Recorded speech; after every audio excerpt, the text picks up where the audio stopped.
Okay, so let's move on really quickly. As promised, we're going to cover some more card strategies today. This is again for those of you building online agencies, digital media brands that are focused on selling card services. So let's look really quickly at a couple different things. One, we're going to look at a irresistible offer, and then two, we're going to actually look at some different templates that you can use, and then three, we're going to look at a great collection of design inspiration for card designers and agencies writ large. All right, let's look really quickly at the niche and need exercise. Again, this is an example irresistible offer. So let's say the niche is real estate and the need is a better landing page for Instagram or an alternative to the Linktree, link in bio style sites that are pretty much everywhere with respect to every profession, actually.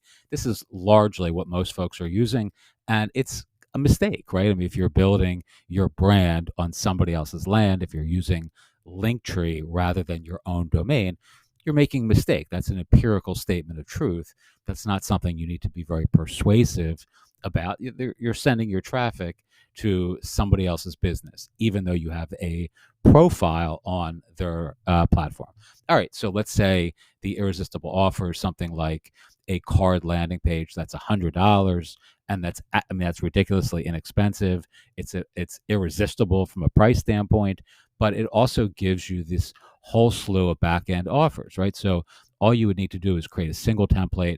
And again, you have access to these. They're very, very easy. We're going to show you some examples, but you have a really simple template that you create that works for all of your clients, and you're just going to simply customize it to meet the market that you're targeting, right? So if it's a profession or a person, it really matters not. You're targeting, in this case, realtors, but it could be financial advisors, it could be dentists. It doesn't really matter, especially if you're using this sort of approach, because it sort of has a universal, let's say, unanimity to the to the use case, right? I mean,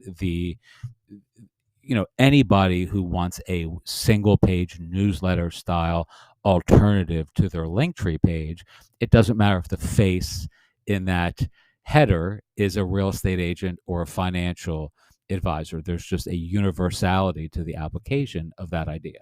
All right, let's look at the back end offers. So you have, let's say, a newsletter integration, which again, Card does exceptionally well. There are like 10 different newsletters that are integrated out of the box with Card that you can simply plug in for your clients. You can also do like a one page Canva PDF style curated list of that particular person's favorite events, restaurants, things that are happening, real estate deals, special whatever's happening, special financing rates. If we're talking about real estate, I'm not a real estate expert, but someone who would be doing a newsletter for their own real estate practice, you would be offering like a one page template that would be curating the best events happening or the best properties that are available, etc. Right?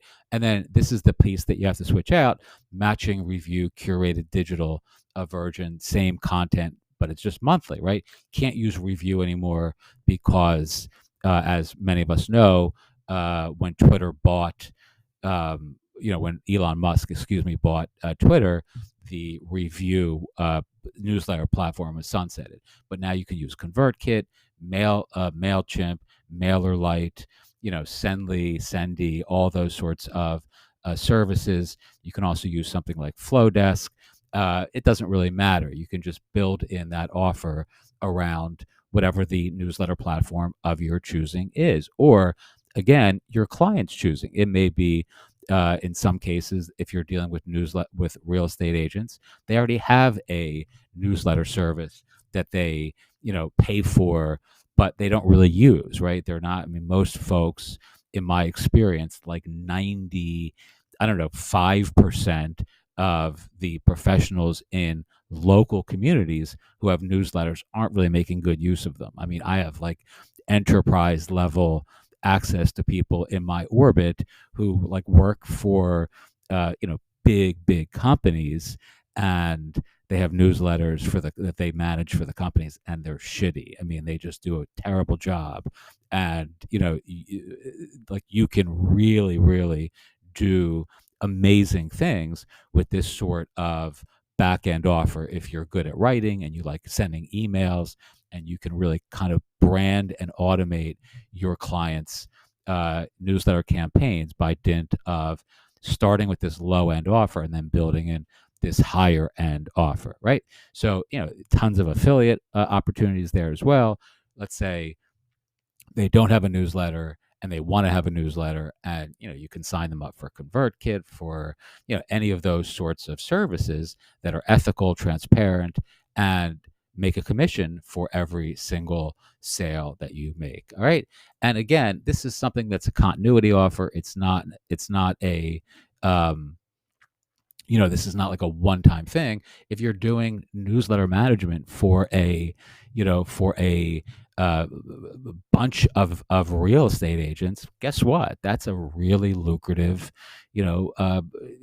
business. I mean, you don't need to be charging, ridiculously low prices for that. That's a really premium service. I remember years ago, I was friendly with a guy that I met through an Airbnb that I rented like in Florida. I don't know, it's like 6 years ago, maybe.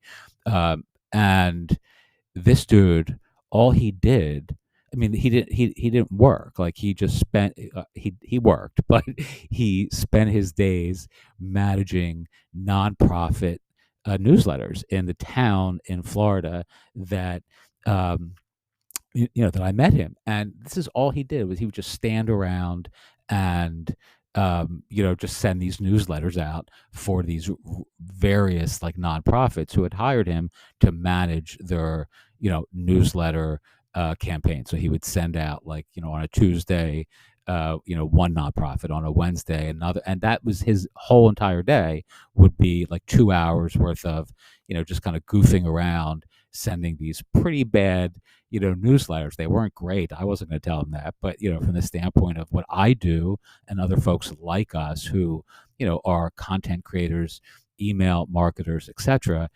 I was like I picked the wrong career, because this dude was making like a lot of money by dint of these large organizations paying him, like significant monthly fees just to do these, like, very simple newsletters. Anyway, I digress. But here is, some other kind of ideas for your, sort of mental imagination and entrepreneurial intuition. Just think about all the different ways that you can apply this sort of niche and need exercise, right? I mean, thinking about all the different things that you can improve, optimize, tweak, and critique with respect to adding real empirical value to your quintessential client community, your ideal audience, while building in big back end offers that you can sell. This does not have to be some sort of bullshitty kind of, pitchy kind of like, positioning yourself to sell things that people don't need. You can really do this niche and need exercise right here, where you're basically saying, this is the niche I'm targeting. What do they empirically need to succeed? And then you just simply give them that thing that actually offers a tremendous amount of value, while simultaneously gives you a recurring sense of continuity income. All right. Teach what you know, do